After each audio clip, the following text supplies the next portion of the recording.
सगळ्यांना मनापासून नमस्कार.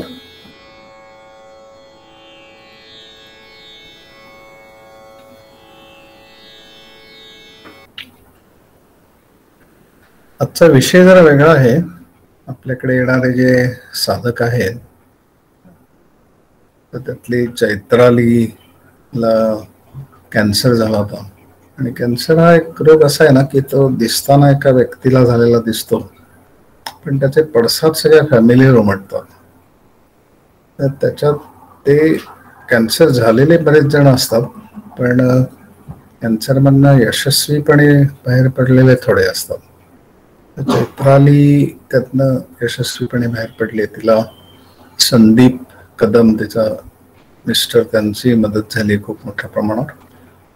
तर आता सध्याच्या काळामध्ये कॅन्सरचं प्रमाण खूप वाढलेलं असल्यामुळे कॅन्सर ज्यांच्या घरात झालेला असतो तर अशा लोकांना तो यशस्वीपणे त्याचा सामना करण्यासाठी किंवा त्याच्यातनं बाहेर पडण्यासाठी त्यांनी काय नेमकं करायला पाहिजे ह्याच्याविषयीची एक प्रेरणा मिळावी. आणि त्या कॅन्सरच्या नुसत्या आपल्याला कळलं कॅन्सर झालं त्यांनी खचून जाऊ नये, तर त्यातनं यशस्वीपणे बाहेर पडता येऊ शकतं आणि त्याला योग साधनेची खूप चांगल्या प्रकारे मदत होऊ शकते. तर ते कसं होतं, तो अनुभव काय आहे, हा जो एक प्रकाशक अनुभव जो असेल तो पण आता त्या दोघांकडनं ऐकणार आहोत. दोघे जण मनापासून साधना करणारे आहेत. क्लासिकल योग साधना जे जीवन दृष्टी देणारी एक साधना, अशा अर्थाने क्लासिकल. तर ते दोघं आता आपल्याला सगळं त्यांचा अनुभव विशद करून सांगतील. आपण तो ऐकूया. संदीप कदम आणि चैत्राली कदम.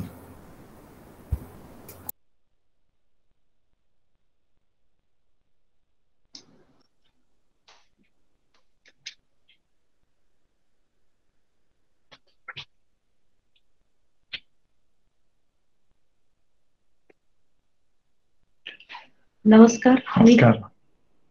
मी चैत्राली कदम. मी इलेक्ट्रॉनिक इंजिनियर आहे. आधी मी IT जॉब करायची, सध्या मी हाऊसमेकर आहे. नमस्कार, माझं नाव संदीप कदम. आम्ही दोघेही पुण्याचे आहोत. माझं शिक्षण मी BE मेकॅनिकल आहे आणि मी MBA केलेलं आहे, कॉन्सन्ट्रेशन इन इंटरनॅशनल बिझनेस, आणि ते US मधून केलं. सो मी पहिले 2 डिस्क्लेमर घेणार आहे. एक तर तुमच्यापर्यंत सगळी बातमी पोहोचवावी म्हणून मी काही नोट्स केलेले, तर मी मधून मधून तिथे बघेन. ओके. आणि ही आमच्या दोघांमधली चर्चा आहे आणि माझं जास्ती करून इंग्लिशमध्ये जास्ती आहे, कारण I am being in the IT area, माझा त्यात मी फ्लुएन्सी जास्ती आहे, तर मधून अधून मी जरा इंग्लिशमधून बोलेन.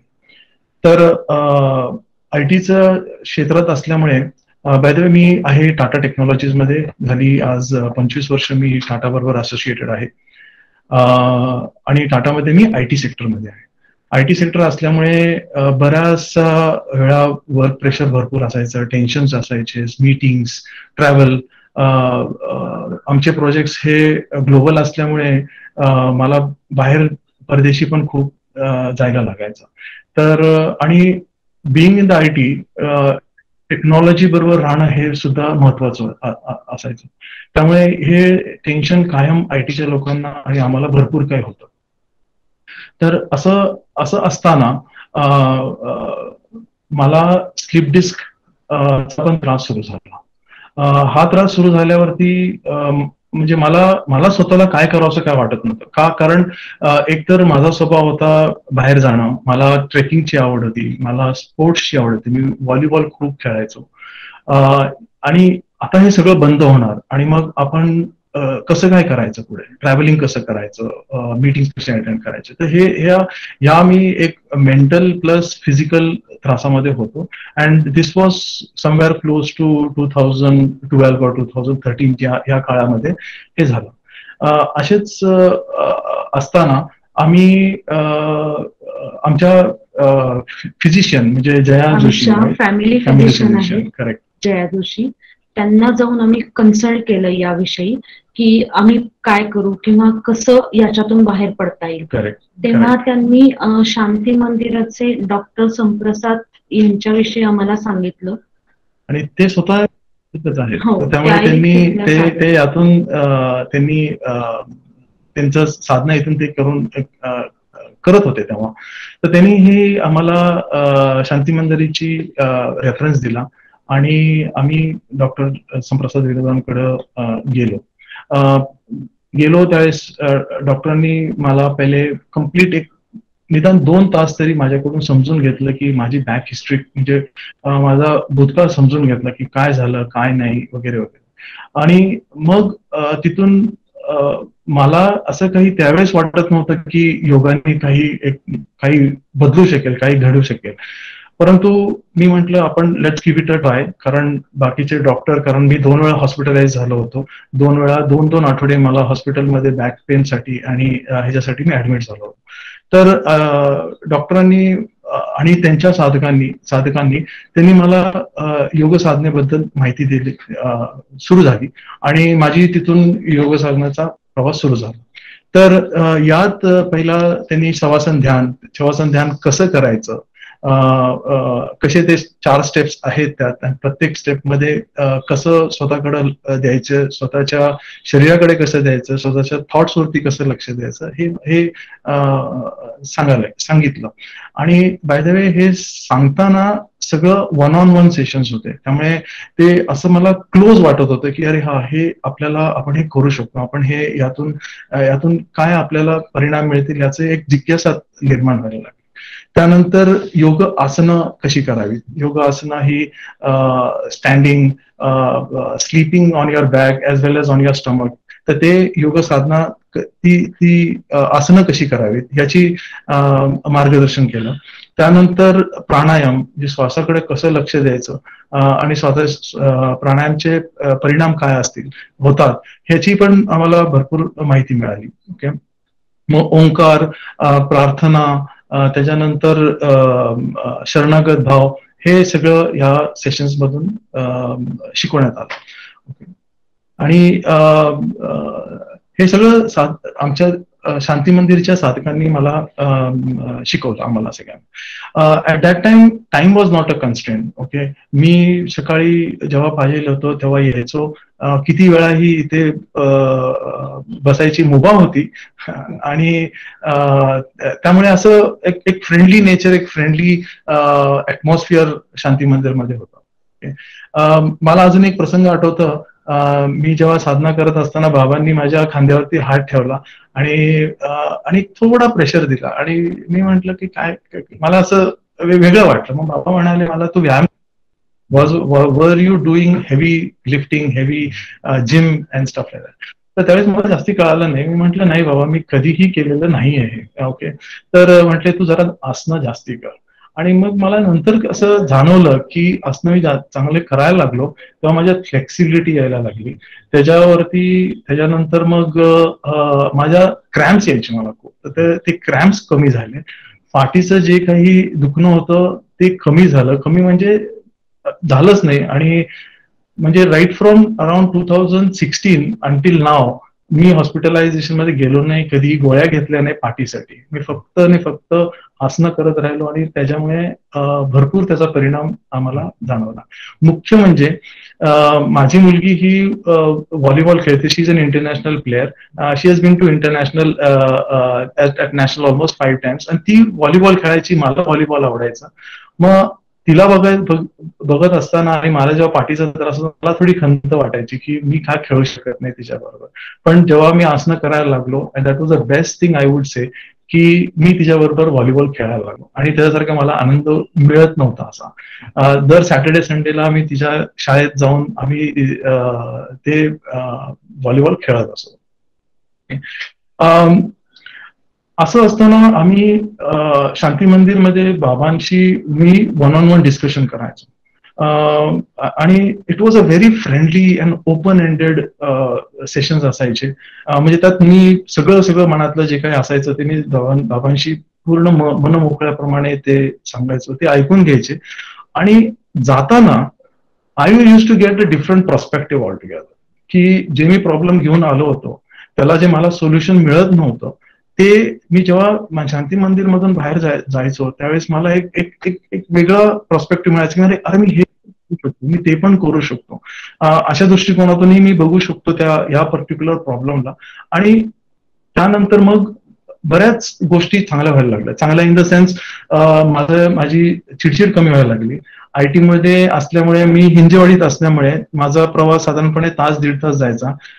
कार चालवताना खूपच चिडचिड व्हायची आधी, पण ती नंतर ती हळूहळू कमी झाली. माझ्याकडं साधारणपणे 50 ते 60 कोवर्कर्स होते. त्यांच्याबरोबर कसा संवाद घालायचा, त्यांचा एम्प्लॉई एंगेजमेंट, माझा स्कोर चांगला यायला लागला. आणि हळूहळू सगळं म्हणजे असं मजेत जायला लागलं. हळूहळू माझे प्रोजेक्ट्स वाढायला लागले आणि त्या प्रोजेक्ट्समध्ये जो स्ट्रेस यायचा, तर त्या स्ट्रेस बरोबर कसं राहायचं हे मला समजायला लागलं या साधनेमुळे. आणि एकंदरीत मजा यायला लागली. असंच असताना 2019 साली आमच्या समोर एक मोठा प्रसंग आला, आणि तो म्हणजे माझ्या मिसेसला कॅन्सर हा डिटेक्ट झाला. आमच्या कम्प्लीट हातापायाचे म्हणजे नम झाले होते. काय करावं आणि काही नाही हे कळत नव्हतं. आणि माझ्या पायाखालची तर जमीनच एकदम सरकली होती, कारण मला तर हे सगळं फारच अनएक्सपेक्टेड होतं, की मला कधी वाटलंच नव्हतं की अशा मोठ्या आजाराला आपल्याला तोंड द्यावं लागेल म्हणून. आणि नंतर माझ्या डोळ्यासमोर असं होतं की संदीप आयटी मध्ये असल्यामुळे तो त्याच्या ऑफिसच्या कामात वगैरे खूप बिझी होता. त्याच्यामुळे मी घरची जशी माझी फुटबॉल खेळायची, तर त्याच्यामुळे तिच्या बरोबर मॅचेसला जाणं, तिच्याबरोबर तिथं राहणं आणि तिचा अभ्यास, ही सगळी जबाबदारी मी घेतली होती. मला पुढे असा एक प्रश्न होता की आता पुढे काय, कसं होणार या सगळ्या गोष्टींचं. आणि त्याच्यात अजून एक टेन्शनची भर अशी होती की माझी मुलगी 12वीला असल्यामुळे तिच्या करिअरचा हा एक टर्निंग पॉइंट होता. तर ह्याच सगळ्यात मला जास्त टेन्शन यायला लागलं की तिचं पुढे कसं होणार आता.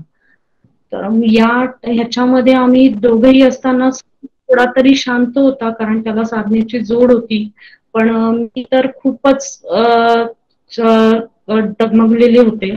मग अशा वेळी संदीप मला म्हटला की आपण असं करूया, आपण बाबांकडे जाऊया, आपले मनातली चलबिचल जी होतीये ती बाबांसमोर जाऊन सांगूया, म्हणजे बाबा आपल्याला गाईड करतील.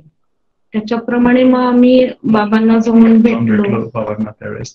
आणि अजून एक त्यात म्हणजे आपण म्हणतो की प्रॉब्लेम्स एक साथ येतात, तर एकतर हिला कॅन्सर डिटेक्ट झाला, दुसरी गोष्ट 12वी होती, तर ते वर्ष मुलीचं कसं काढायचं, काय तिचे क्लासेस वगैरे, आणि तिसरी आणि शेवटची गोष्ट म्हणजे माझे जे इमिडिएट बॉस होते त्यांचा रोल चेंज झाला आणि त्यांची रिस्पॉन्सिबिलिटी माझ्यावरती आली.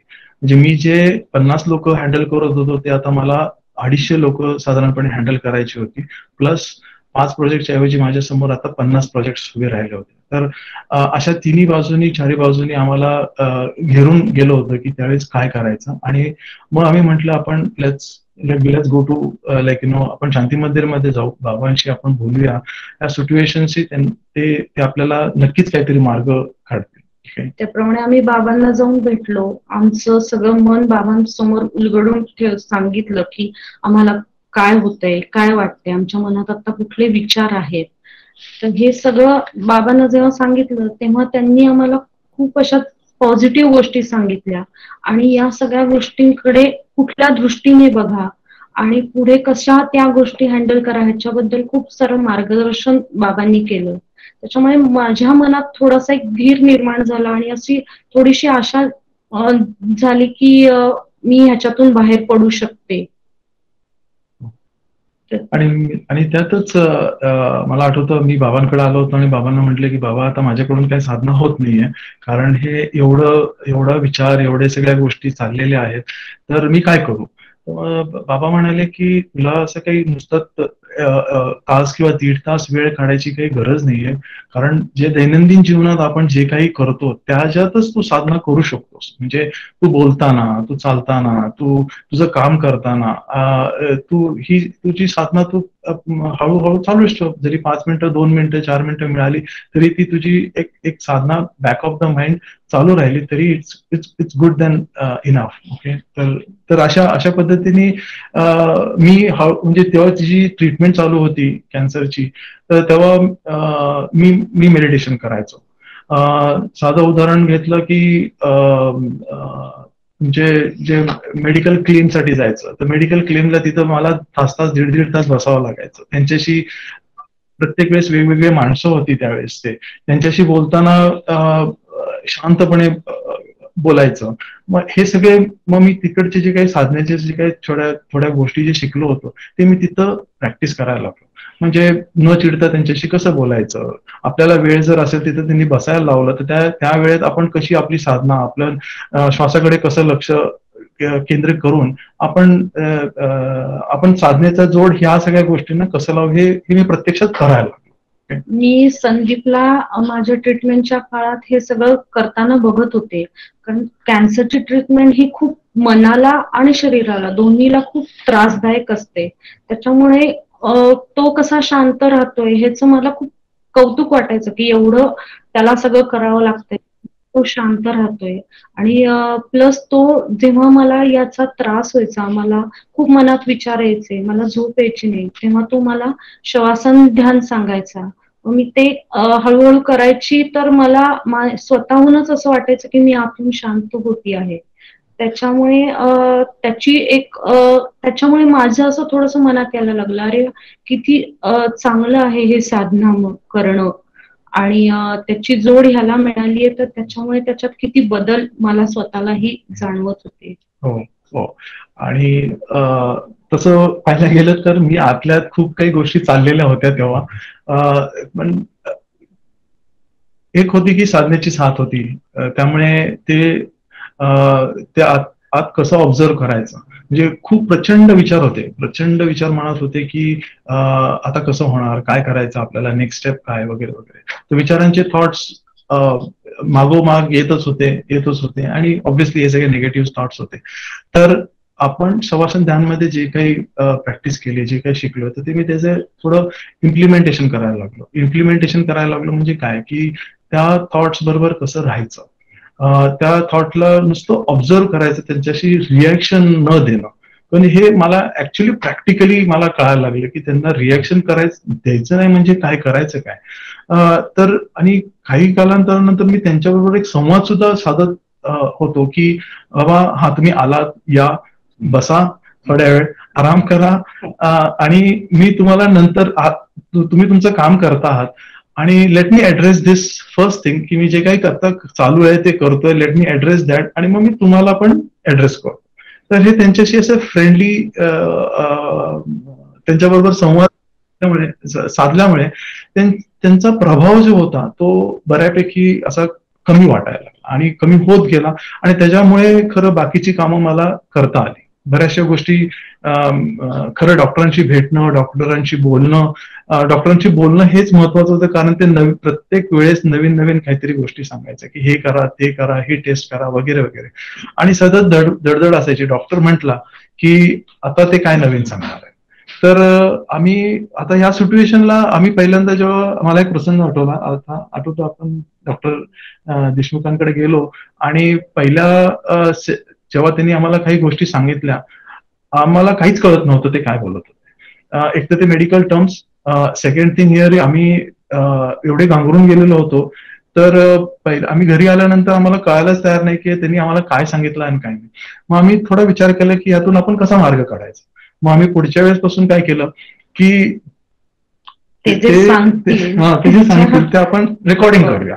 मग आम्ही त्यांचे सगळे सेशन्स जे काही डॉक्टर सांगायचे, डॉक्टर म्हणजे हिज अ ट्रीटमेंटचे डॉक्टर, तर ते जेव्हा सांगायचे त्यावेळेस आम्ही ते सगळे रेकॉर्डिंग करायचो. आणि मग पहिली गोष्ट म्हणजे रेकॉर्डिंग असल्यामुळे आम्हाला निशांतपणे आम्ही करायचं की जर रेकॉर्डिंग आहे मग आपण फक्त त्यांच्याकडे लक्ष देऊया.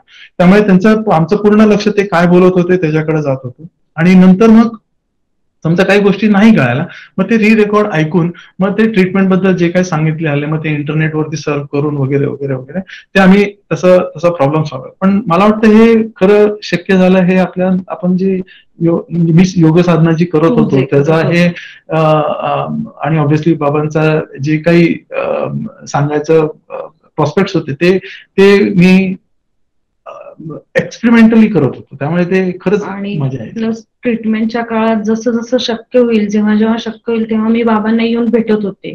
त्यामुळे तेव्हा बाबा मला काही पॉझिटिव्ह गोष्टी सांगत होते, काही वेगळ्या गोष्टी सांगत होते. त्याच्यामुळे माझ्या मनाला एक फार मोठी उभारी यायची की चला आता पुढचं ट्रीटमेंटचं सेशन आपण करू शकतो ह्यानी.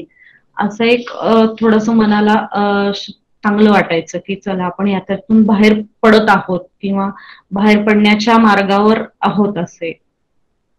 असा हा सगळा ट्रीटमेंटचा जवळजवळ मेजर ट्रीटमेंटचा काळ आमचा 6 महिने चालू होता. आणि घरच्यांच्या मदतीने, मित्रमैत्रिणींच्या मदतीने आणि बाबांच्या आशीर्वादाने आम्ही मेजर ट्रीटमेंट साधारणपणे मी डिसेंबर पर्यंत कम्प्लीट केली. पण कॅन्सर हा असा आहे की त्याचे ट्रीटमेंट बरोबर साईड इफेक्ट पण खूप येतात. म्हणजे एक तर मला त्याची खूप भीती बसली होती की बापरे हा काय प्रकार आहे सगळा. त्याच्यानंतर मेन म्हणजे माझा कॉन्फिडन्स खूप लूज झाला होता की मी काही करू शकेल असं मला वाटायचंच नाही. का तर माझ्या फिजिकल अपीअरन्स मध्ये पण खूप चेंज झाला होता या गोष्टीमुळे. त्याच्यामुळे मला कोणाशी बोलण्याची, कोणाच्या बरोबर भेटण्याची अशी इच्छाच नसायची कधी.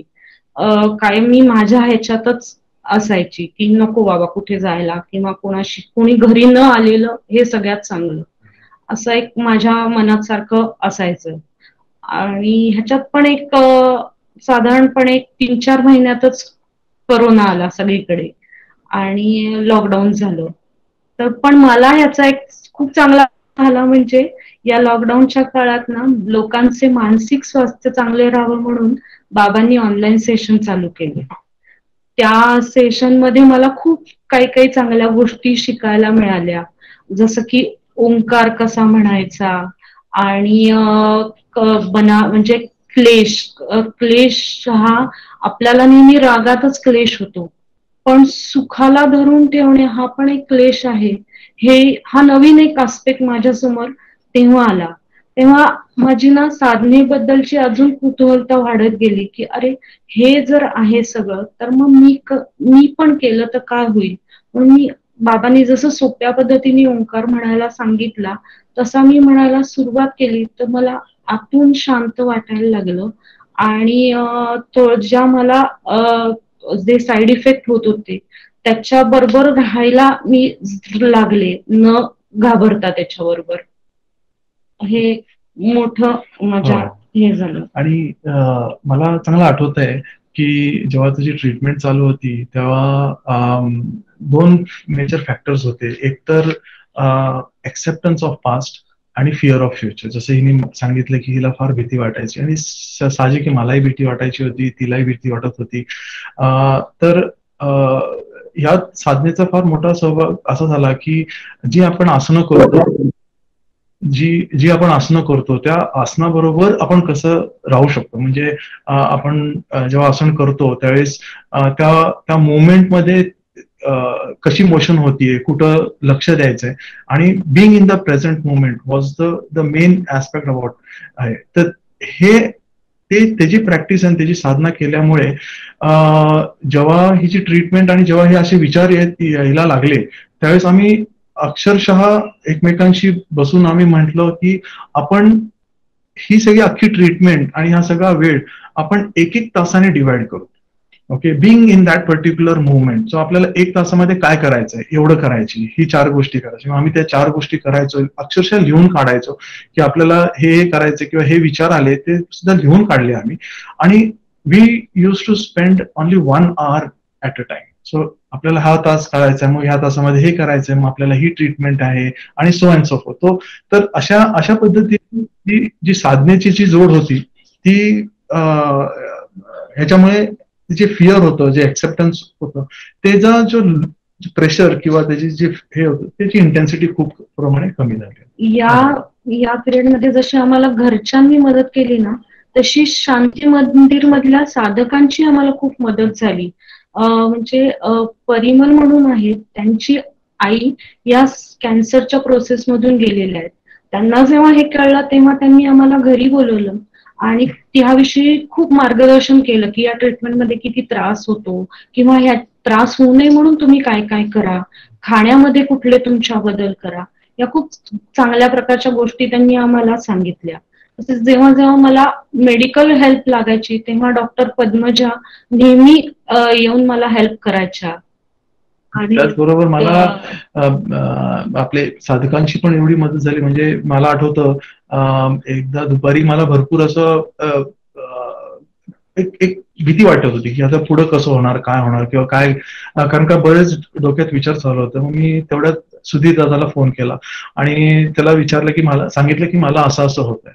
तर ते आपण म्हणतो ना की ते ऑनलाईन मेडिकल ट्रीटमेंट, तसं त्यांनी मला ऑनलाईन साधण्याची ट्रीटमेंट त्यावेळेस दिली. ते म्हटले की तू आता थोड्या वेळ पड आणि पाय जवळ घे आणि श्वासाकडे लक्ष दे.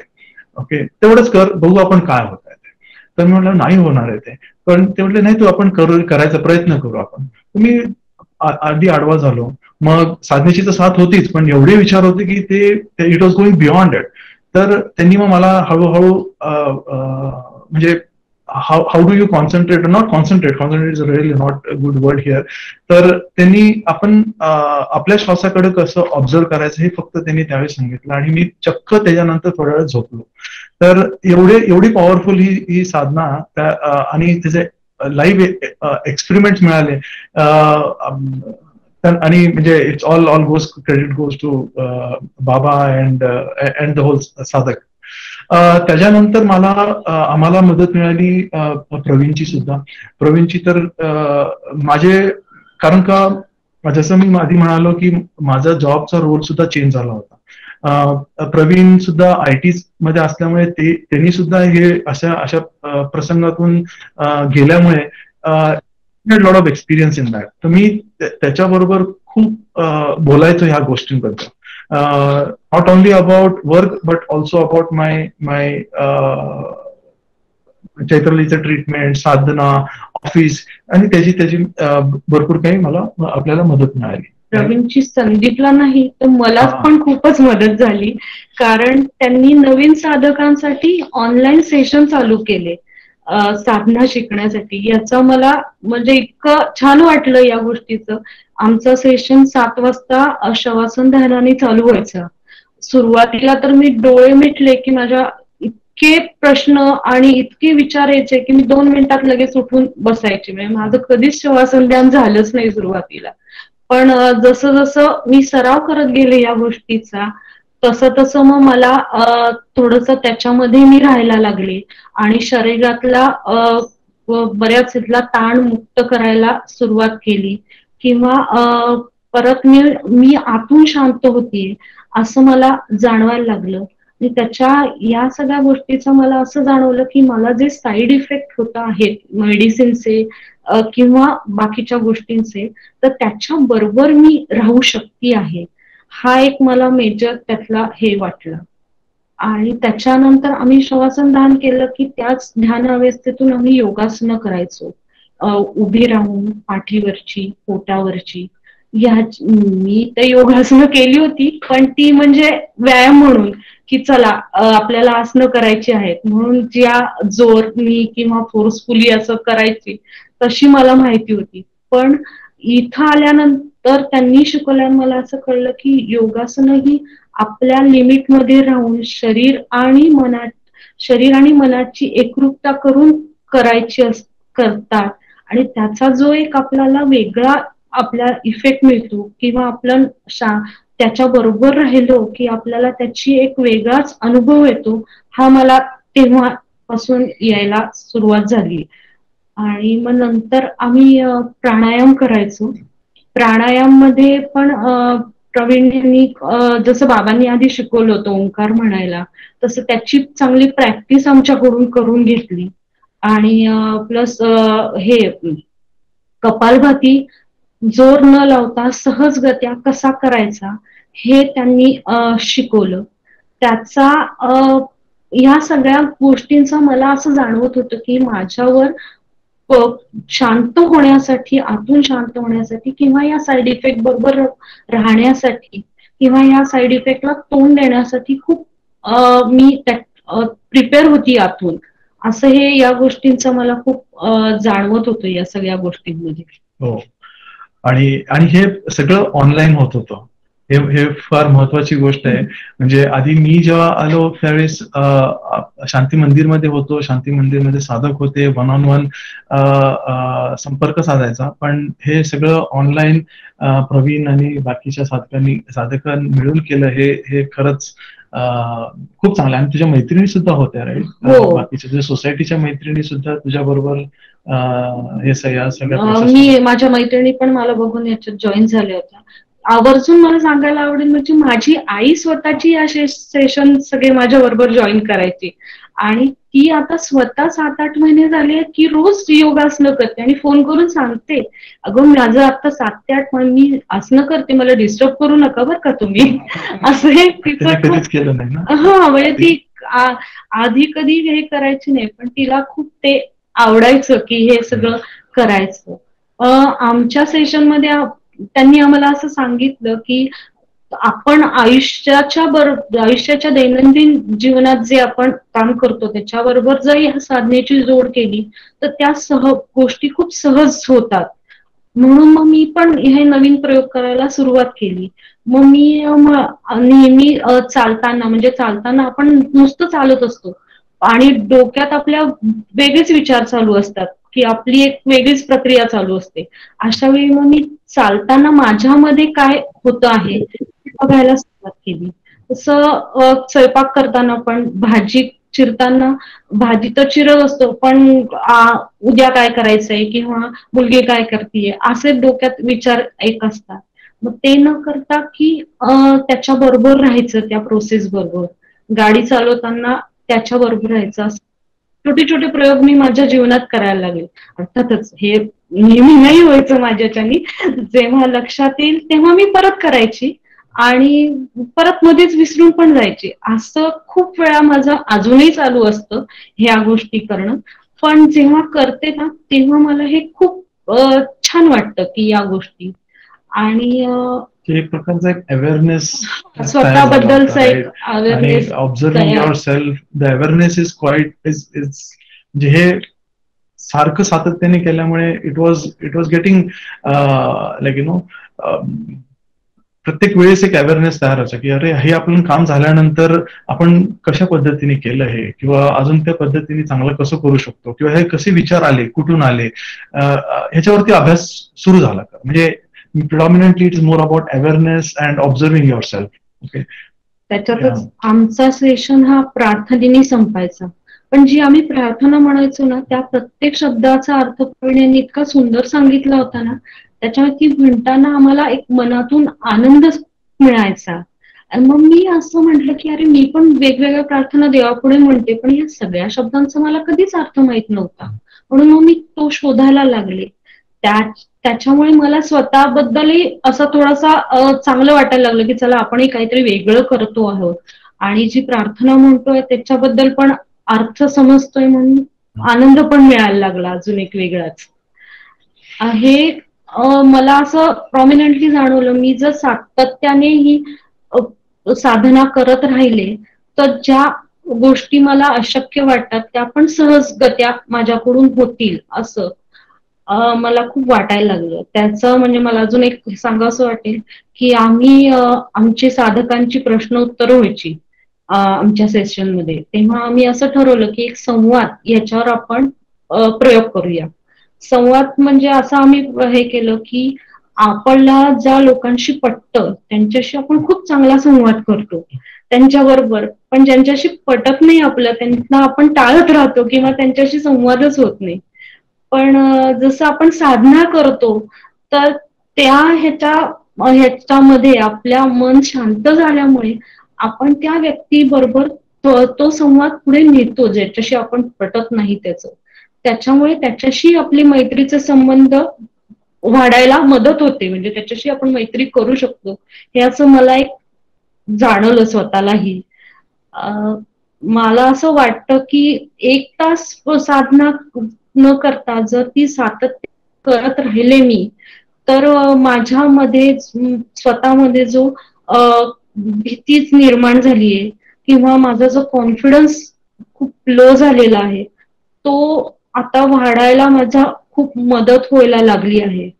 आणि तसंच माझी शारीरिक दृष्ट्या पण मी माझा एक एक्सपिरियन्स सांगेल की मी हेच ट्रीटमेंट तेव्हा आम्ही हे करायचो, चेकअपला जायचो तेव्हा माझं बीपी चेक करायला पहिली नर्स यायची, तेव्हा माझं बीपी कायम तिथं गेल्यावर एक त्या भीतीने हाय असायचं, कारण मला बीपीचा त्रासच नव्हता पण ते हाय असायचं आणि त्या नर्सला मला सांगावं लागायचं की नाही म्हणजे ती दवाखाना मला खूप एन्झायटी आहे हॉस्पिटलची म्हणून माझं बीपी हाय होतंय. मग ते मला म्हणायचे खरं असंच आहे का? म्हटलं हो. मग आम्ही बाहेर आमच्या फॅमिली डॉक्टर किंवा डॉक्टर पद्मजा ह्यांच्याकडे जायचो तेव्हा बीपी नॉर्मल असायचं, म्हणजे असं काहीच हे नसायचं. असं दरवेळेसच असं व्हायचं. पण मी जवळजवळ आता झाले वर्षभर साधना करते आहे, तर आता रिसेंटली जेव्हा आम्ही गेलो होतो हॉस्पिटलमध्ये आणि त्यांनी बीपी चेक केलं तेव्हा मी पहिलेच त्यांना म्हटलं नाही नाही मला एन्झायटी असते, माझं बीपी जास्त येईल. पण त्या नर्सनी सांगितलं नाही तुमचं बीपी तर नॉर्मल आहे, काहीच प्रश्न नाहीये. मग मला इतकं छान वाटलं या गोष्टीने की अरे बापरे चला आपल्यात खूप चांगला बदल या झालेला आहे या गोष्टीचा. आणि बदल तर नक्कीच झाला आणि बऱ्याचशा गोष्टी नवीन म्हणजे चांगल्या पॉझिटिव्ह या ठीक आहे कॅन्सर हा एक पार्ट होता पण सगळ्या दृष्टिकोनातून बघता गेला. आम्ही जस्ट आमच्या चर्चा आता नेहमी we had now it's becoming very close bonding. तर आम्ही चर्चा करत होतो की आपण आपला हे सगळं 1-2 वर्ष कसे गेले. तर cancer is one part of the thing but त्या कॅन्सरमुळे आम्हाला एवढी काय मदत झाली. पहिली गोष्ट म्हणजे मी IT मध्ये असल्यामुळे माझं काम जे 8 वाजता सकाळी सुरू व्हायचं ते रात्री 11-11:30 पर्यंत चालायचं. पण हिच्या ट्रीटमेंटमुळे आम्ही दोघं एकत्र यायला लागलो. ओके, मी तिला वेळ जास्ती द्यायला लागलो, आमच्या दोघांमध्ये अजून बॉन्डिंग जास्ती तयार झाली. मी तिला जास्ती समजून घेत होतो, ती मला जास्ती समजून घेत होती आहे आणि अजूनही. त्यानंतर मुलीबरोबर सुद्धा कारण काही आवर डॉटर ऑल्सो वेंट थ्रू दिस होल प्रोसेस. तर तिने सगळं बघितलं तर तिच्यात आम्हाला खूप बदल दिसतो. म्हणजे as a caretaker now she is working like she is with us. एक बॉन्डिंग आमच्या तिघांमध्ये एक चांगला एक झालेला हे प्रकाराने कळतं. म्हणजे आधी जी टीन मध्ये जे काही असतात मुली त्या हिशोबाने तिच्यामध्ये खूप खूप फरक असा आम्हाला स्वतःलाच जाणवतो. खूप मॅच्युरिटी आल्याचं आम्हाला जाणवतंय. म्हणजे ती प्रत्येक वेळी आता आम्ही कधी चेकअपला हॉस्पिटलमध्ये गेलो तर आम्हाला खूप वेळ लागतो, पण तेव्हा ती सगळं घरातलं मॅनेज ती करते. घरी असलं तिचा कॉलेज हे करून बाकीच्या गोष्टी ती मॅनेज करते. आणि घरी आल्यावर पण आम्हाला तिला इतकं हे असतं की तुम्ही काही खाल्लं का, तुम्हाला जेवायला वाढू का, असं पण ती बरेच वेळा आम्हाला विचारत असते लगेच. त्याच्यानंतर माझ्या ऑफिसमध्ये मला ह्या साधना आणि हे सगळं केल्यामुळे तिथं सुद्धा बराचसा ह्याचा परिणाम मला जाणवायला गेलो. थोडे pressure how to handle pressures, ते स्ट्रेस बरोबर कसं राहणं आणि सो अँड सो फोर्थ. ते झालं. त्यानंतर हेल्दी एटिंग हे फारच म्हणजे हिच्या ट्रीटमेंटमुळे एवढे रिस्ट्रिक्शन्स होते त्या काळात, त्यामुळे तिला स्पेसिफिकली खाणं किंवा हे कधी काय फ्रुट्स किती हे सगळं म्हणजे घरचंच खाणं हे असं आम्हाला स्ट्रिक्टली सांगितलेलं होतं. त्यामुळे 2 वर्ष आम्ही कम्प्लीट आणि लॉकडाऊन ह्याच्यामुळे खूपच फायदा झाला, की फायदाच म्हणायला परिणाम झाला ह्या सगळ्यामुळे की we started having healthy food. Okay, आणि सर्वात जास्तीची गोष्ट म्हणजे मला तरी जे जाणवलं ती I'll have in 2 words called as respect being. म्हणजे जीव म्हणजे if it is a living being or a non living being, please respect and because they are meant to for some purpose in this particular life. हे फार मला प्राकर्त्याने जाणवलं. आणि obviously बाबा जे सांगायचे, म्हणजे डॉक्टर संप्रसाद विनोद जे जेव्हा त्यांच्यावर वन ऑन वन सेशन, त्यांची जी शनिवारची जी सेशन्स आहेत, हे सगळं it help me to to respect each and every element in this whole universe. Okay, आपल्या समोर जे काही आहेत, हाऊ डू आय रिस्पेक्ट, हे मला खरं आता या क्षणी तरी वाटतं की that was most important thing which I got from her treatment, from this Sadhana and so and so fourth. आता म्हणजे मी खरं पाहता गेलं तर चैत्रालीचा हा प्रवास खरं तसा पाहायला गेलं तर शी वॉज, ती साधनेमध्ये तिला काहीही माहिती नव्हतं. ती फक्त माझ्याकडे बघायची आणि जेवढं काही माझ्याकडून शिकता आलं, किंवा त्यावेळेस ती शिकतही नव्हती तसं पाहायला गेलं तर. परंतु हा प्रसंग जे काही घडला आयुष्यात, त्यामुळे तिला ही प्रेरणा मिळाली की, आणि ती ह्याची गोडी निर्माण झाली की, आणि त्याचे तिला काय त्याला म्हणतात, परिणाम, चांगले परिणाम त्याचे पण मी अनुभव घेते आहे. करेक्ट. आणि ऑब्व्हियसली ह्याच्यामुळे बाबांचा आम्हाला खूप प्राकाराने साथ मिळाली. आणि बाबांचे एवढंच प्रार्थना, बाबा तुमचा आशीर्वाद कायम राहो, हीच प्रार्थना राहो. असं बोलून आम्ही आमचा संवाद इथं आम्ही थांबवतो. काही प्रश्न असतील तर प्लीज लेट अस नो.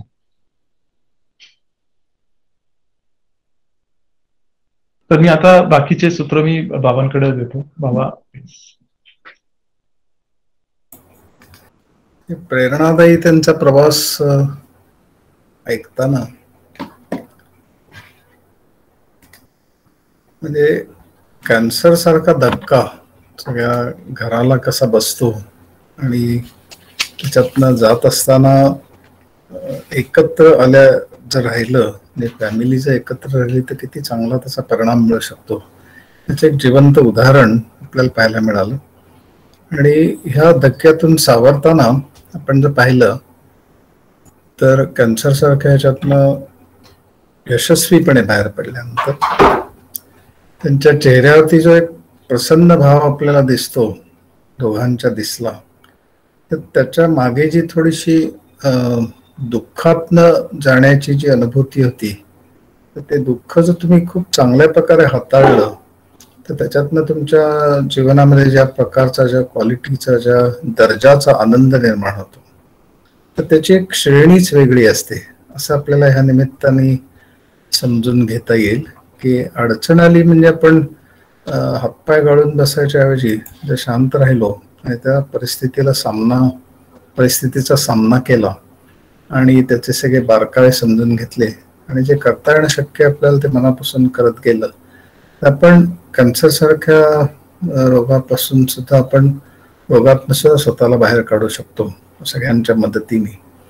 तर त्यांच्या दोघांच्या चेहऱ्यावरती नैसर्गिकपणे येणारं जे स्माईल होतं, जे हास्य होतं, ते आपल्याला बरंच काही सांगून जात होतं. आणि त्यातलं महत्वाचं लक्षात घेण्यासारखी गोष्ट अशी की अडचणी आल्या, दुःख आलं, काही असे खूप ट्राईंग प्रसंग आपल्या आयुष्यात आले की ज्याची आपली सगळी कसोटी लागते, तर अशा वेळेला सुद्धा जर आपण स्थिर राहिलो आणि परिस्थितीचा योग्य प्रकारे आढावा घेतला आणि त्याला सामोरं गेलं, तर त्याच्यावरती आपल्याला प्रभुत्व मिळवणं, त्या दुःखावर, त्या अडचणीवर, तर हे मिळवत असताना आपल्यातल्या ज्या क्षमता वाढतात, त्या क्षमता आपल्याला सगळ्या आयुष्यभर वेगळ्या वेगळ्या प्रसंगांमधून जात असताना त्या तेवढ्याच उपयोगी पडतात.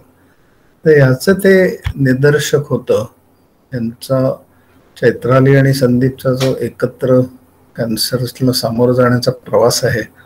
तर त्यातनं हे आपण प्रामुख्याने लक्षात घ्यायला पाहिजे की अडचणींचा सामना केल्याने त्याच्यावरती आपण विजय प्राप्त करणं, मात करणं हे शब्द जरा टाळतो.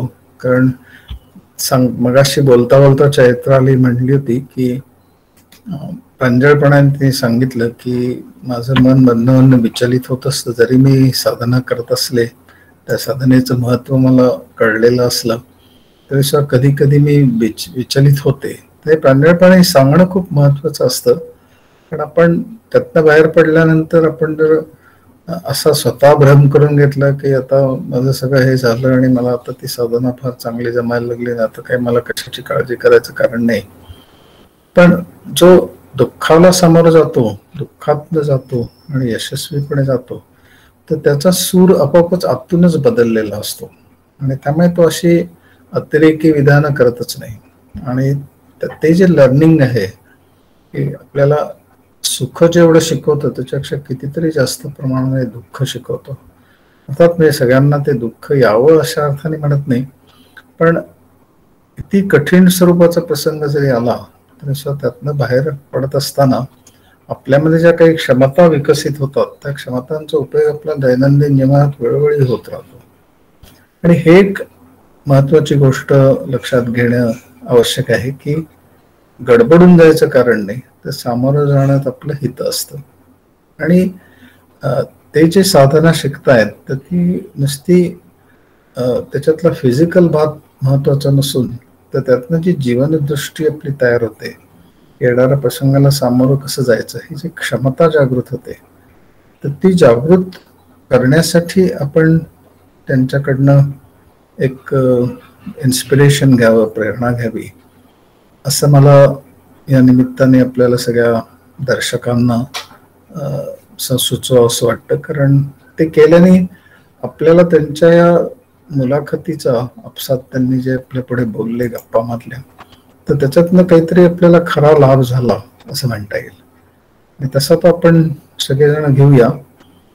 आणि तुम्ही सगळेजण सहभागी झालात आणि दोघेही आले, आपुलकीने बोलले. त्यांनी अजून एक लक्षात आणून दिलं की फक्त संप्रसाद विनोदच सांगताय तिथे असं नाही साधना, तर इतरही अनेक जण खूप इफेक्टिव्हली सांगतायत. प्रवीण आहे, मुक्ता आहे, सुधीर आहे आणि अजूनही काही जण तयार होत आहेत. आणि ऑनलाईन सेशन्स ही चालू झालेली आहेत, त्यामुळे ज्यांना शांती मंदिरमध्ये येणं शक्य नसतं तर त्यांनी घरात बसून सुद्धा या साधनेचा लाभ तुम्ही घेऊ शकता. तर तसा तो घ्यावा असं मी तुम्हाला आग्रहपूर्वक सुचवतो. आणि मला सगळ्यांना पुन्हा एकदा मनपूर्वक नमस्कार करतो.